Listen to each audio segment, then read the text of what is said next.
Us.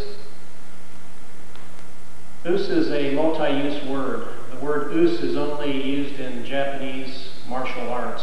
What the word us means is yes, no, I understand, okay, hello, goodbye. It's just a multi-purpose word that we use only in Japanese martial arts. My name is Jim Rodriguez. I've been studying Japanese martial arts for 30 plus years. I have over 30 years in a very basic form of Japanese karate, and that's what we're going to be demonstrating today. The purpose of this film is to show the general public what we're about, what the actual karate is about, and also to be useful by students who may want to sharpen their techniques. We will give as much detail as possible about each technique as we go through them and demonstrate them, and we'll just see how it turns out. Thank you. Us.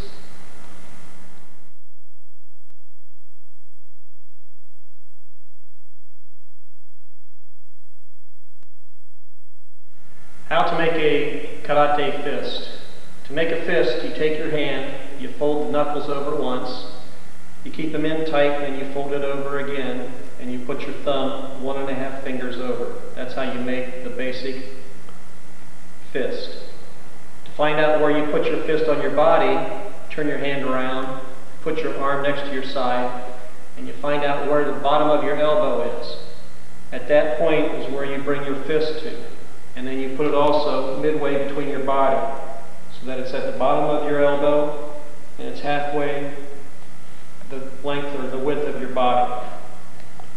From here, you also want to make sure you keep your elbow in. From here, to do a basic punch, you would push your hand out, palm up, rubbing your side with your arm until your elbow leaves your side, and then you would turn the fist over. You would do that also with the other hand.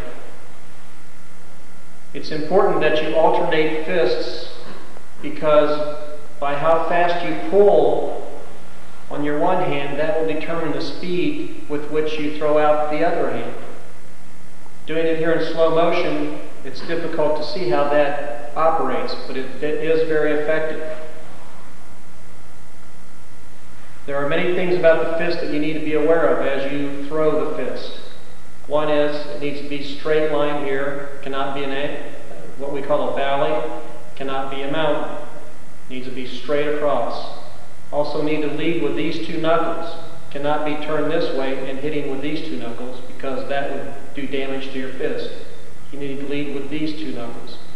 What this also does, if you're leading with these two knuckles, is it lines up the bones all the way up your arm, so that you have maximum power and maximum solidity when you do the actual punch. That's how you do an actual punch. Now we will demonstrate someone doing a punch at full speed. The basic punch, as I mentioned earlier, is to throw one hand out when you pull back the other hand. Go ahead. Notice that you turn them both over at the same time at the very end of the trajectory. First two knuckles are the furthest point protruding. Again. Solid here as far as it's a flat plane. It's not a valley or a mountain. Again. Notice that when he throws the punch out, everything rotates around these first two knuckles. Do it again. Again. Now full speed. Now we're going to do it full speed.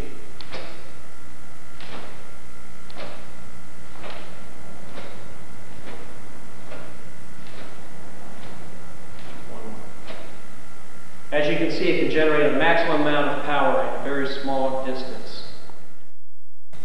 This is a demonstration of the basic punch to the solar plexus. Micah.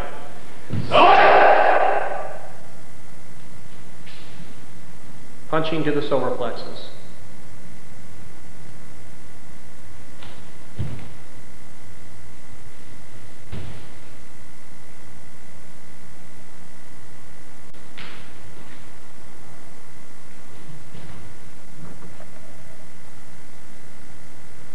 Notice that the punching hand comes back to the side of the body and then is pushed out and turned over at the last instant.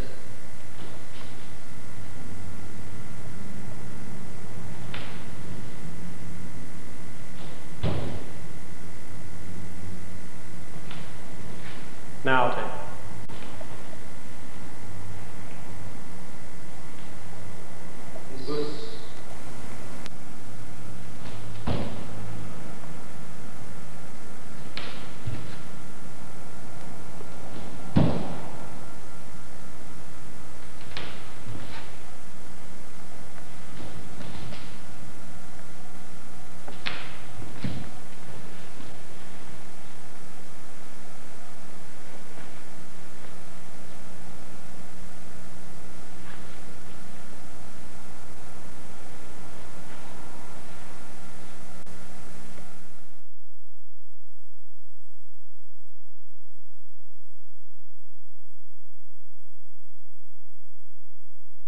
Now what we'd like to talk about is the stance we're doing this from. This is called Kiba Dachi, and what it means is horse stance. And the way to get the horse stance is to start out with your feet shoulder width apart, and then add another 3/4 of a shoulder width to 2 shoulder widths. We push the knees out because what we're trying to do is lock the lower leg down so that it becomes much more stable. We arch the small of the back, which points our belly button down at the floor somewhere out there in the distance. The feet, when they're this way, it's called Fudo Dachi. When they're this way, it's called Shito Dachi. And when the insides of the feet are parallel, it's called Kiba Dachi. This next stance that we're going to do is called Zenkutsu Dachi, which means forward leaning stance. And to get that, you start out with your feet shoulder width apart, and then you take your one leg back. In this case, we're going to do our right leg back, 1.8 shoulder widths in length. Notice that the knee is up over the foot. It's not caved in this way. It's out this way. The outside edge of the foot is in a straight line so that you're actually hugging the floor with your front foot. Your back foot is turned as far forward as possible without pulling your knee up off or your heel up off the floor. From this position, we can do basic punches and basic kicks.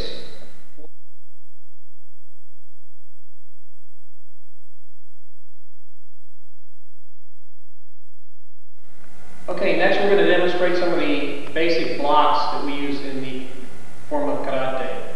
We'll start out with the Zenkutsu Dachi, the forward-leaning stance, and we'll demonstrate the first block, which is called Genwakai, which means downward sweep.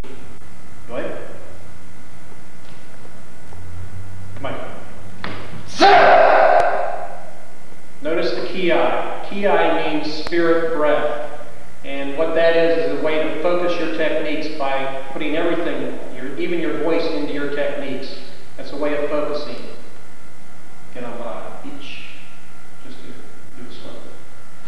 The way this technique works, keep doing it, is that we start out with bringing one hand up to the side of the head, palm towards the ear. It's got to be at least ear height. And the other hand comes out to protect the center of the body as you're doing the actual technique. It ends up just past the leg, and it's at least one full hand spread above the knee. That's how we measure where it's at. This is used primarily against a kick to the solar plexus.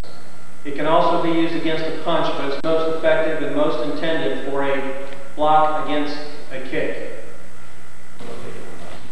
The downward sweeping block is used against an attack to the solar plexus, a kicking attack to the solar plexus. What it does is it opens the opponent up for a counterattack. It sweeps the foot aside and opens them up.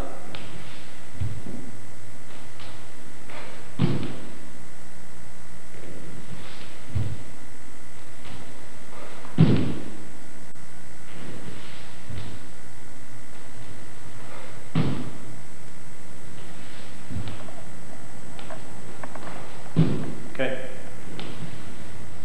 Next technique is called morote geranbarai, which means two-handed downward sweep.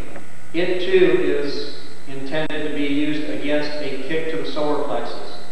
It starts at chin height, and you push down with your hands as far as you can and keep them together, and then it flails out to the side. And again, it's about one full hand spread above your knee, and it's just outside of both sides of your body.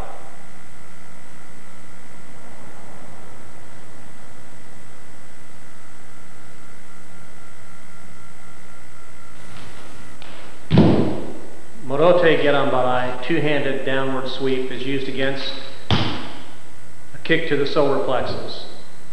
Its purpose is to sweep this kick aside before it can actually make contact.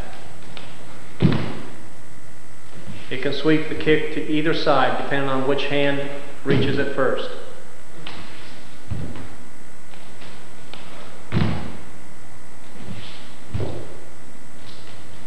This is one of the most basic of blocks against the kick.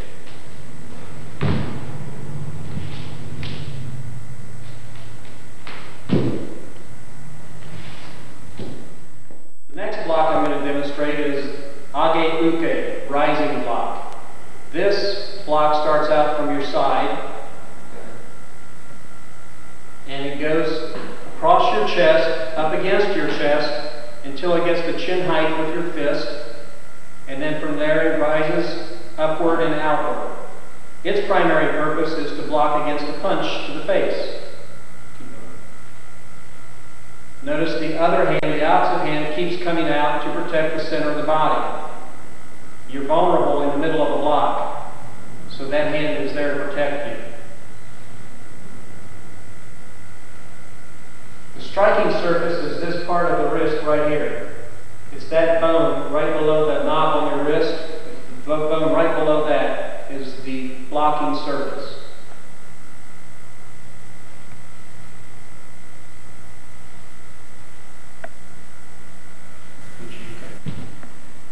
This is the rising block, age uke, which is used against the punch to the face. Notice that the hand twists over as it rises. That's to add torque to the technique so that you're actually attacking the hand that is coming at your face. The counter punch, because the block actually opens your opponent up, the counter technique is to the midsection, the solar plexus of the attacker.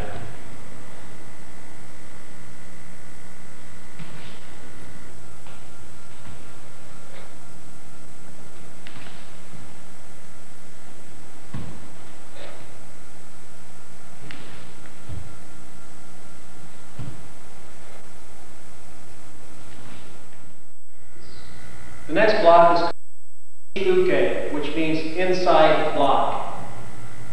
Uchi uke is used against a punch to the solar plexus. That's its main purpose. And what it does is it starts out right below where the hand is on the side of the body, right below that, palm down. And then as it comes across, it turns to palm up. And the reason we do that is to add torque to the technique. Adding the torque helps in pushing away any kind of attack to the solar plexus. Again, the opposite hand comes out for protection purposes as you do the block. Uchi uke, or inside block, is a block used against a punch to the solar plexus. Its purpose is to sweep away the attacking hand and open up a target area for a counterattack.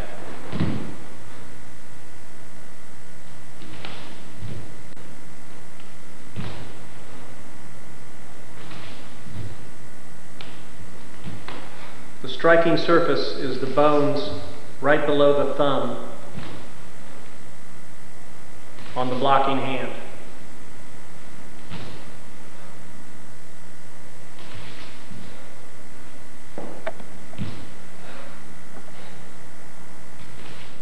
Next block is called soto uke, and that means outside block. The outside block is used to protect the solar plexus against a punch or a kick to the solar plexus. It starts out in the same position that age-uke ends up in, but it's to the side of the body. The opposite hand comes out to protect the center of the body. It crosses the body and twists the fist midway to add torque to the blocking arm. Again, this is to protect the center of the body against any attack.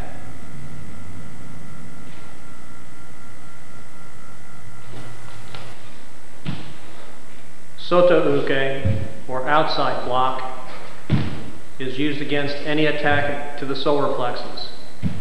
It could be a punching attack, or it could be a kicking attack. The idea is to sweep the foot away from the center of the body, or to sweep the hand away from the center of the body.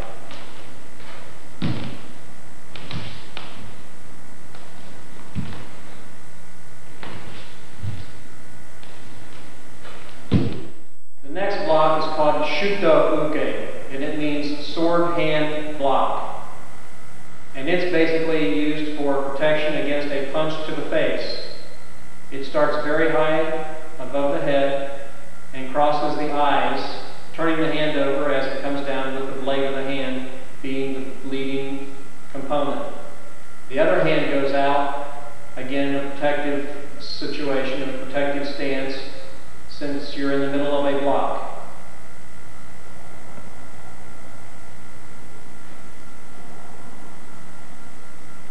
This hand is sticking out, and the reason we have that sticking out is so that it can do a counterattack, which would be with the point of the fingers to the throat or the solar plexus.